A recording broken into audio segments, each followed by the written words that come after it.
Itu siapa sosok hitam itu? Hah? Sosok hitam? Hah? Siapa itu?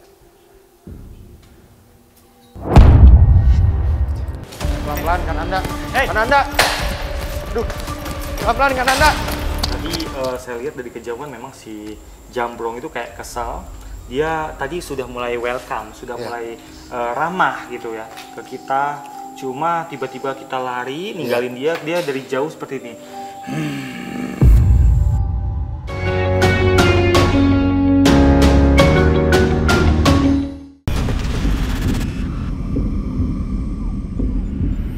Telusuri kembali. Hei, nenek! Sini kamu. Nenek yang itu maksud kamu? Naik kamu. Jadi, Fasya, ini ada sosok nenek tua yang dimana matanya itu tidak ada, bola matanya tidak ada. Dengan dia membungkuk seperti ini, dengan pakaian lesu sekali, dengan ada kecoklatan gitu, rambut putih menggelombang sampai ke bawah. Dia bilang, "Hai kamu, saya bohongi. Tadi pada saat di awal, saya mendapatkan bahwa dia ini tidak ada hubungannya sama mall ini. Ternyata nenek ini ada hubungannya sama mall ini yang dimana di tangga ini banyak sekali gangguan-gangguan yang dia Ditimbulkan oleh sosok ini. Ya, gimana kamu menimbulkannya?" Iya, gangguan seperti apa emang kan Anda? Iya. Jadi pas ya, Dodi, pada saat ini aktif, banyak pegawai yang dimana pegawai ini suka ke tangga sini untuk ngopi ataupun untuk apa ya, melakukan kegiatan-kegiatan yang dimana untuk istirahat kayak gitu lah. Nah, setelah itu dia membunyikan tiang ini dengan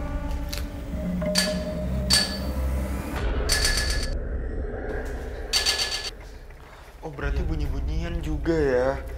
Kayak alasannya tuh apa? apa alasan kamu? Hah? Ada lagi yang suka mengganggu di tangga? Gak hanya kamu aja, Nek. Di mana? Di atas. Sosok nenek tua mengisyaratkan adanya sosok astral lain yang lebih mengganggu di lantai atas. Dia suka mengganggu, Fasya. Jadi sejak ini waktu itu aktif masih menjadi perkantoran, si sosok perempuan tadi juga suka mengganggu. Dia Allah, Mas Muhammad.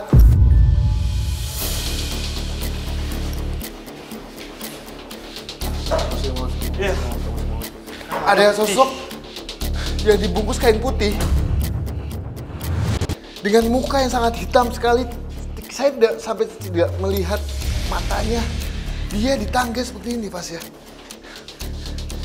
Mojek, dia paling begini.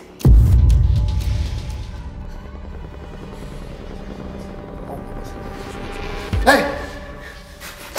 Hati-hati kan. Apa ini? Wah, ini sih gila banget. Ini yang laku ini gila, betul-betul gila banget.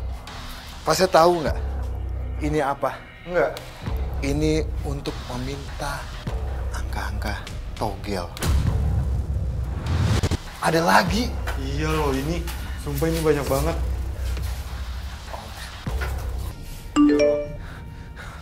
Bismillah. Hei! Kenapa? Sini kamu. Kamu tadi di tangga. Sini. Kenapa kamu muncul? Sini. Sini. Sini kamu. Bismillah.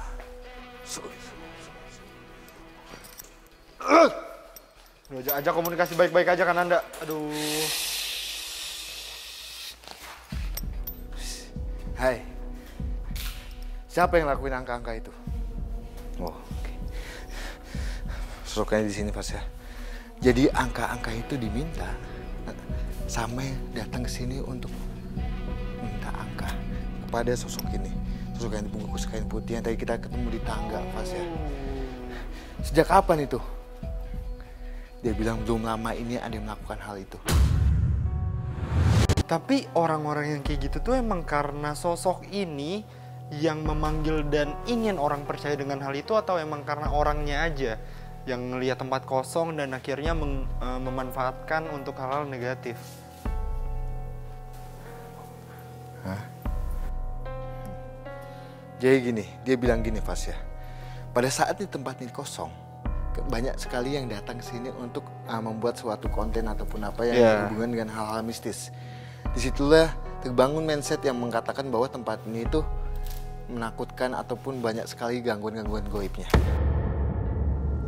Entah ada yang bisa kayak kita mungkin mempunyai kelebihan yang dimana ada satu spot di situ ya sosok yang paling kuat. Dicobalah untuk meminta sesuatu yang tadi dituliskan Hal-hal negatif itu.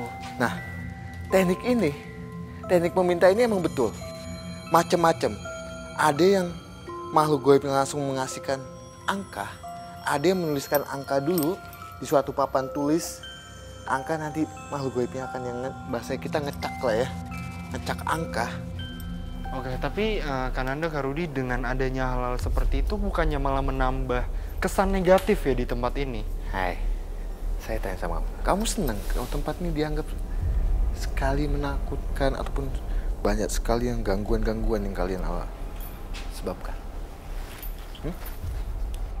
Jadi gini Pas ya, nenek-nenek itu kenapa suka mengganggu juga? Inilah utamanya. Jadi nenek itu mencontoh apa yang dilakukan si Sosok ini. Sedangkan sosok ini tidak bisa untuk apa? Membunyikan barang-barang. Tapi dia mengganggunya itu dengan menampakkan wujudnya. Dengan yang tadi saya sandaran gitu. Dengan dia seperti ini. Dan dia pun bilang, saya sangat suka kalau tempat ini dianggap penduduk sini ataupun yang suka kesini menakutkan ataupun banyak sekali goib-goib yang suka mengganggu Pas ya. Oke, kenapa? Rudi pun juga sama ya, yang kamu lihat ya. Iya betul. Tapi kenapa dan apakah benar adanya bahwa tempat ini itu tutup atau bangkrut karena memang ada faktor juga dari sosok-sosok di tempat ini? Kamu nggak bisa kemana-mana, tapi saya tahu ada sosok lagi. Coba nanti. Apa ini kosong nggak atas penyebabnya kamu?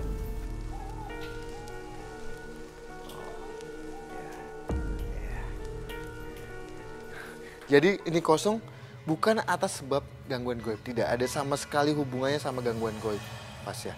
Tapi ini kosong, kalau yang saya dapat ya pandangan saya, ini kosong emang peralihan aja manajemennya. Jadi emang entah bisa kita bilang kolaps lah ya, urusan internal. Nah, iya. Ya. Tapi emang sangat disayangkan sekali bahwasanya tempat kosong ini dimanfaatkan yang Untuk hal-hal negatif. Ya. Itu siapa sosok hitam itu? Sosok hitam? Hah? Siapa itu? Pelan-pelan kan Anda. Kan Anda. Aduh. Pelan-pelan kan Anda. Awas kan Anda.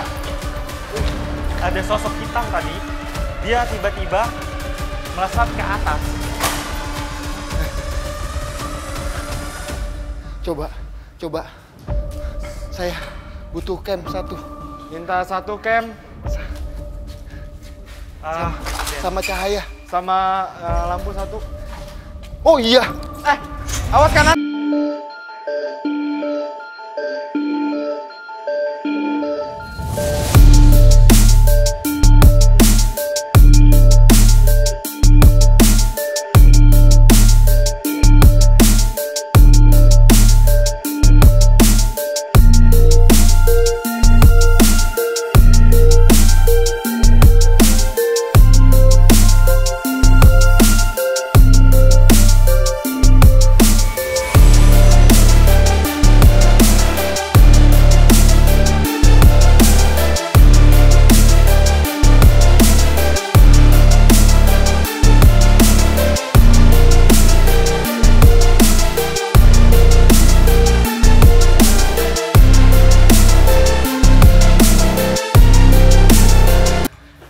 Jangan. Kita ngomong baik-baik dulu. Saya merasa dia ini adalah kunci. Mungkin dia tahu lebih banyak daripada yang tadi kita temuin. Jadi jangan. Enggak. Kamu sosok identik dengan negatif. Ini coba saya mau komunikasi baik-baik sama dia. Iya, boleh Kak Rudi. Salam, maaf. Maaf mengganggu.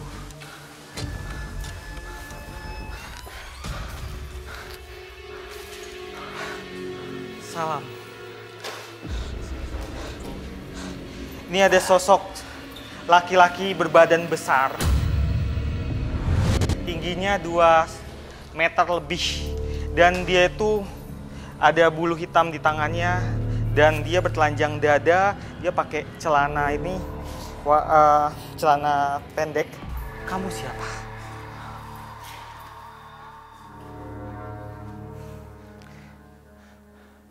Saya mengerti. Dulu dia namanya Jambrong. Jambrong ini dia tinggalnya di sekitar sini, di gedung ini. Tapi dulu sekali sebelum ada gedung ini, dia memang sudah tinggal di sini. Dia tinggal di sebuah pohon. Ada pohon kecil. Pohon apa? Boleh tahu? Angsana. Pohon angsana.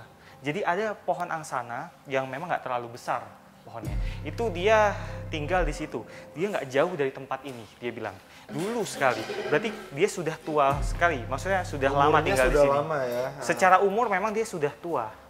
Boleh saya tahu umur kamu berapa? 324 tahun. Kamu memang asalnya dari sini atau dibuang? Selat Sunda. Tadinya dia tinggal di Selat Sunda katanya. Kemudian dia pindah ke pohon angsana itu. Dan ketika tempat ini dialihfungsikan jadi pusat perbelanjaan, dibangun gedung, akhirnya dia dari pohon angsana itu tinggal di gedung ini. Oke, apakah sosok ini juga tapi mengganggu Kak Rudi? Kamu mengganggu ya?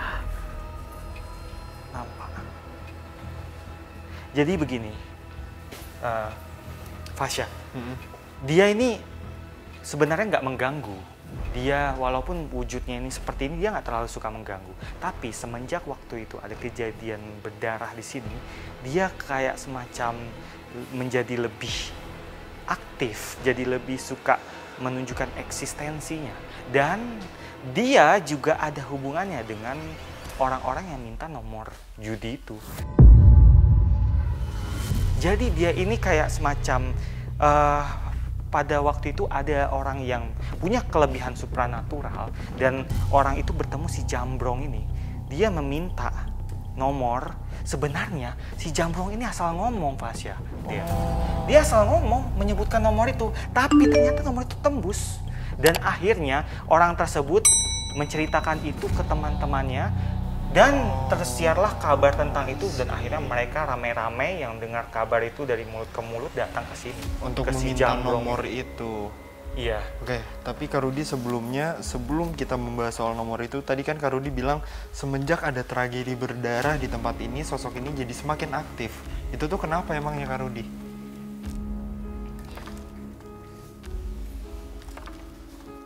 Energi.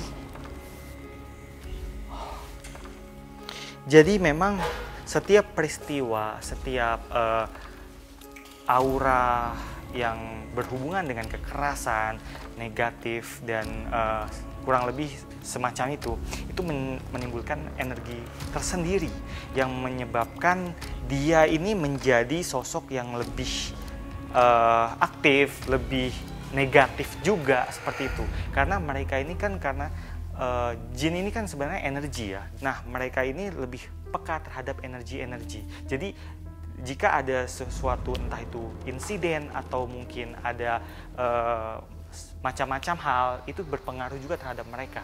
Seperti itu. Ya, pas ya Rudi. Itu ada sosok. Ya, pas ya Rudi. Itu ada sosok.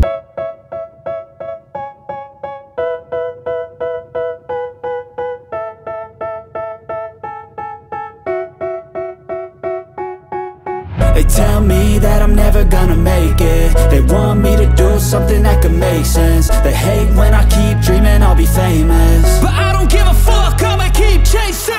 I got all this potential that's deep inside of me, but they hate when you're successful cause they try to be. They sit there being judgmental because you're trying things, and they just want you to settle and do the right thing. So get a good job, don't slack off. Wake up every morning, make a good impression on your boss. Don't do anything that I wouldn't do, and when you're making money, make sure you don't spend it too soon.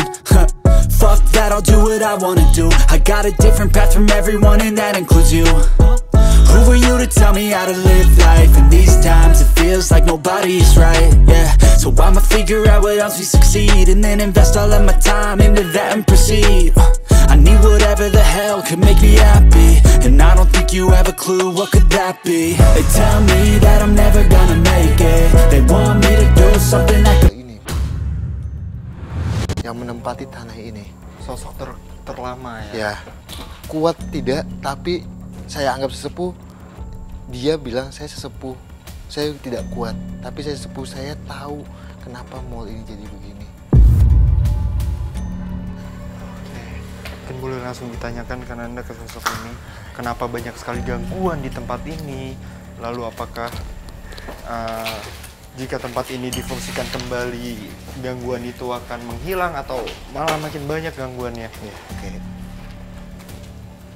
Ya, saya ingin tanya kenapa sih banyak sekali penduduk sini atau masyarakat di sini menganggap bahwa tempat ini sangat banyak goibnya ataupun sangat banyak gangguan yang menyebabkan ketakutan di sekeliling mall ini. Kenapa kayak? Jadi gini, Rudi Fas ya. Dia bilang sama saya bahwasanya mall ini sebenarnya tidak kenapa-napa. Tidak kenapa-napa itu adalah tidak menakutkan. Nah, yang membuat mall ini kesannya menakutkan kalian katanya.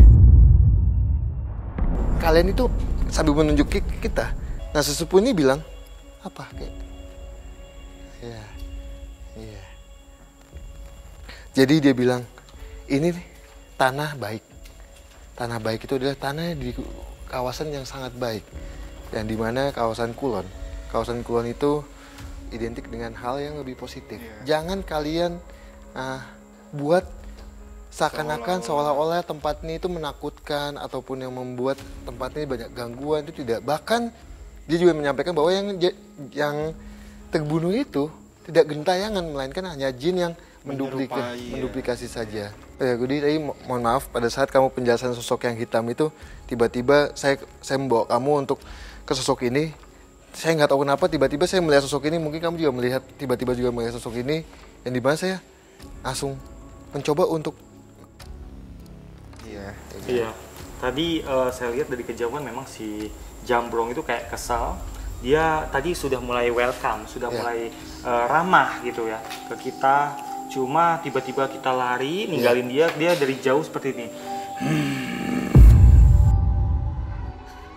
Oke, dan mungkin aku udah dapat penelusuran jawaban dari penelusuran malam hari ini, tapi kayaknya kita nggak afdol kalau sampai ke lantai paling atas. Aku nanti bakal kesimpulan, tapi kita naik ke atas dulu, gimana? Aman nggak Kananda, Rudi? Oke. Iya. Yuk. Yuk.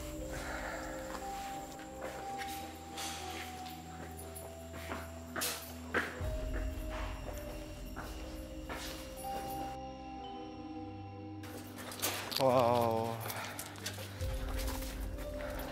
Jadi kita udah ada di rooftopnya ya, Kananda, Kak Rudi, dan penelusuran malam hari ini pun aku udah dapat jawabannya. Mungkin selanjutnya Kananda, Kak Rudi, ada tempat rekomendasi untuk melakukan uji berani? Di bawah kali ya. Di lantai LG. Saya setuju. Karena tadi juga yang paling hawanya paling pekat di sana. Betul banget. Oke, kalau gitu kita jemput sahabat uji berani kita yuk. Uji berani malam hari ini berlokasi di lantai pertama bangunan mall, yang mana menjadi titik awal penelusuran yang telah kami lalui.